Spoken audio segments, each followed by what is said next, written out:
Okay, welcome to another edition of Real Estate Investor Talk. I'm sitting here in Rivonia, Johannesburg, at Twine & Country's offices, and sitting with me is Master Investor Linda Eramus, who heads up Twine & Country South Africa. We've just had a long interview, a very interesting discussion. And first of all, I just want to say, Linda, very warm welcome to Real Estate Investor Talk.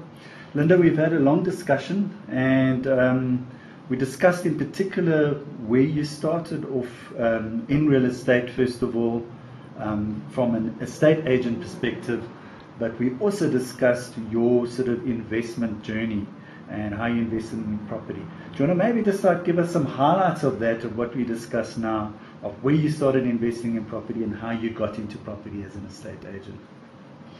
Yeah, Neale, I think the first thing that comes to mind is, our own property, our family property that we bought. And, the first step is always to take your little savings and pay off your family home.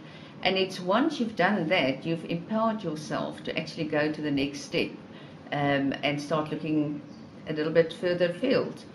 And, like all other families, we're just a normal South African family.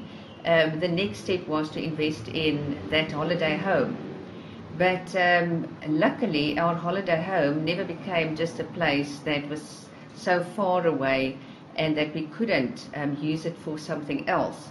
So we ended up in buying our holiday home, rented it out permanently for about 3 or 4 years, and then we turned it into a little guest house.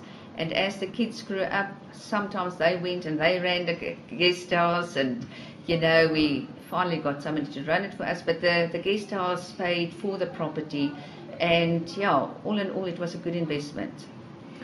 Okay, so we saw that you got into the guest house. I know you also bought a commercial property as well, in particular your offices, because this is where your business and your investment sort of journey sort of came together. Tell us a little bit about that story, because I found that also very interesting, how that evolved. Here in 1997, 98, around there, I was sitting in a huge building, and our rental agreement came to an end, and I thought, I wonder if I want to pay the landlord all this money for another 5 years. So I called my team in, obviously real estate agents, and I said, I believe that our office should be on this busy road. And I sent the team out, and they came back and they said they couldn't find anything that we can buy a property. But one gentleman came back and said, I found a piece of land, commercial rights. So we ended up building our office, which also, over the years turned out to be a very good investment and a very good move that I've made at that point of time. Okay, so for people out there who are wanting to invest for the first time, that sounds very easy. Is it easy? Is it difficult? Tell us a little bit, give us some direction for them. You being in the business, you deal with a lot of people, and your offices, your franchises deal with a lot of people out there. What kind of advice would you give out now? We know the market is tough and all that kind of stuff, but property is still a good investment. Give us a little bit of a sort of a feeling of tips out there for the readers there, which they can use. Neale, a couple of years, one of the banks, and I must maybe just mention that, brought this buy-to-let concept in. And when I saw it, I saw trouble.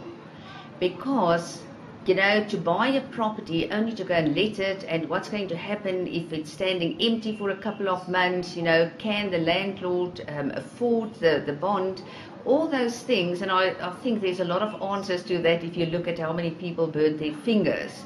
So when it comes to that, it brings me to the very basic of investing in property. To just go out there blindly and think, I'm going to make a property investment because a tenant is going to do the repayments for me. That is a recipe for a disaster.